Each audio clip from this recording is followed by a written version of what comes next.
John Sipher, thanks for joining me on UpFront. The latest indictments from the special counsel's investigation into the 2016 presidential election in the US accuses Russian nationals and organizations of having allegedly meddled in that election. Are you of the view, as many people seem to be in the US these days, that the Trump campaign colluded with Russia and was involved in that meddling? Well, interesting. So my view is this indictment sets a foundation upon which the legal community and the Justice Department and the Mueller investigation will then look for co-conspirators that were tied with this. You know, the Russians, when they do these things, they call it active measures. So it's intelligence services collect intelligence, but the Russians have always, for their history, been very good at subversion and disinformation and deception, and they also recruit spies to help them do that.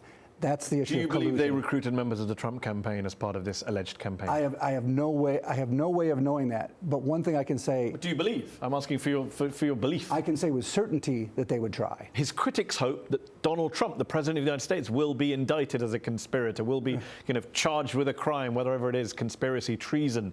That's the hope of many of his critics. They point to his behavior. They point to some of the evidence emerging from the special counsel. Do you believe, from what you've seen in the public domain, from what you've heard from behind the scenes as a CIA veteran, do you believe there is a case, at least, for suggesting Donald Trump may have colluded with Russia? I actually do believe there is a case for that. You know, if we're talking about collusion, you know, we've seen recently with the Stormy Daniels affair, for example. This is the porn star who he allegedly paid off. That Mr. Trump's behavior puts him in a position where he could be blackmailed or put himself in trouble. So what we have here is we have the best service in the world at blackmail and using these kind of things to take advantage of people. Russian intelligence service. We have someone who's uniquely puts themselves in a position where they could be blackmailed or extorted. Then what we've seen is behavior by people around the Trump campaign, some of whom have been arrested, others that have, the information has come out to show what they've done. Then take it another step further, when these people are confronted with that, they say they had no connection, lied about it, and then tried to cover it up. And then one step further, Trump and his people attack those very institutions that could hold them accountable. So in my view, this is not the behavior of people who are wholly innocent. Suspicious behavior in your view. Yeah, absolutely. But isn't the problem that there is no hard evidence? So far, we're over a year into this administration. There is no actual hard evidence, despite all the media hype, all the coverage, all the testimonies in Congress. There is no hard evidence or smoking gun linking either Trump or his campaign to the Russian government. These are espionage organizations. Espionage activities are meant to be kept secret. So no, there's no evidence. Evidence is something that legal people find to put into a trial. The bar for evidence is very high. However, the bar for what we've seen in terms of politically bad behavior and unethical behavior and unpatriotic behavior has been met. Aren't you worried that you might come across as a bit of a conspiracy theorist? Because you say, well, the Russians are great at this, they're great at espionage. On that grounds, you could accuse them of anything and say, well, they're great at covering their tracks. Do you see what I mean? There's no limit to what you could accuse the Russian government of. I do say what you mean, and I do acknowledge that we don't have evidence to go to a court. Like I said, we've seen behavior that's either unethical and unpatriotic, and there should be a political price to pay for that type of stuff. You say unethical, unpatriotic behavior. But on the other hand, if he is this Russian stooge, or if he is compromised by Russian intelligence, why then did he, for example, put out a new nuclear strategy calling for more nukes and treating Russia as a major rival? Why has he supported more NATO troops being sent to Poland? Why has he sold more arms to Ukraine than the Obama administration has? How do you explain that? Personally, I think those things are great, and I think that's exactly the type of activity that we have to take to make it clear to Mr. Putin. Why is he taking it if he's compromised by Russian intelligence? Surely that's evidence that he's not. You know, I don't know. I'm not in the White House. I do think that the deep state that he talks about and the people, the professionals who work in the FBI and the Defense Department and the CIA and the Director of National Intelligence, these people understand what the Russians have been doing and what the Russians are up to and have been promulgating policies that I think are good for our country. And I think we're seeing some of that now. Just one last question on the kind of hacking, alleged hacking, the response by Trump. Intelligence chiefs, including Trump's own CIA Director Mike Pompeo, have warned that the 2018 midterm elections could be targeted by Russian intelligence as well. And a lot of people are criticizing Trump for not proposing countermeasures or some kind of defensive measures. What would you want to see as a response to what you believe is Russian meddling in the election? Are you calling for a kind of counter-cyber war, counter-meddling in the Russian elections, all-out military confrontation? Where does it end?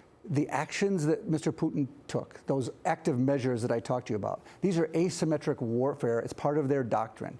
And this asymmetric warfare is the doctrine of the weak against the strong. It's like terrorism. You can't take on the United States head on if you don't have the means to do so.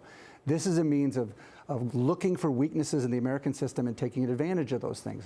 Therefore, the way to deal with those is to put pressure on Putin to make clear what's acceptable and what's not acceptable.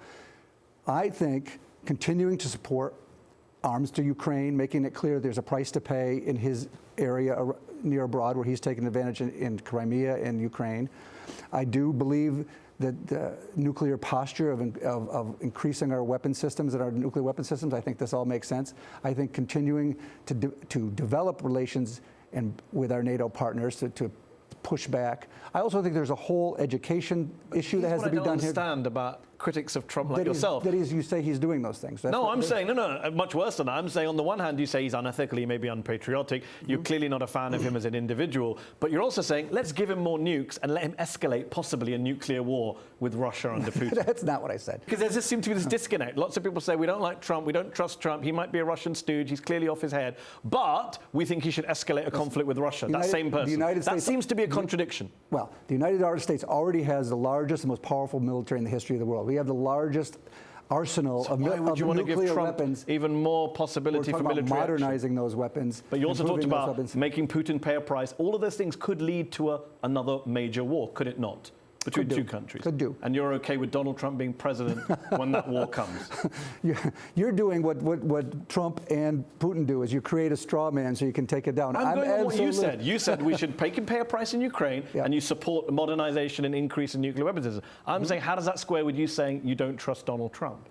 I don't trust Donald Trump. But you trust him with more weapons and picking a fight with Putin. I do trust the institutions in this country that are advising Mr. Trump and working against them. Well, let's talk about one of those institutions, the CIA. John Sipher, you served for 28 years in the Central Intelligence Agency. You were a former senior member. You were part of the US clandestine service. Do you see the irony in sitting here criticizing Russia for trying to interfere in foreign elections, given how many foreign elections the CIA has intervened in, given how many foreign governments the CIA has toppled? Iran, 1953, Guatemala, 1954, Brazil, 1964, Bolivia, 1971, Chile, 1973, Haiti, 1991. The list goes on and on and on. Listen, I'm not going to apologize for being an American. I didn't ask you to. I support this country and most of this country's policies. And in those cases, some of them, I will admit, were mistakes. The presidency of the United States pushed the CIA to get involved in, and the CIA follows the orders of the President of the United States. However, there's a system here by which those people are working on behalf of the Constitution, there's congressional oversight, there's advice and consent to the President and to the White House, and people involved with these things. In Russia, those services are working on behalf of a single man. That single man makes those decisions for them.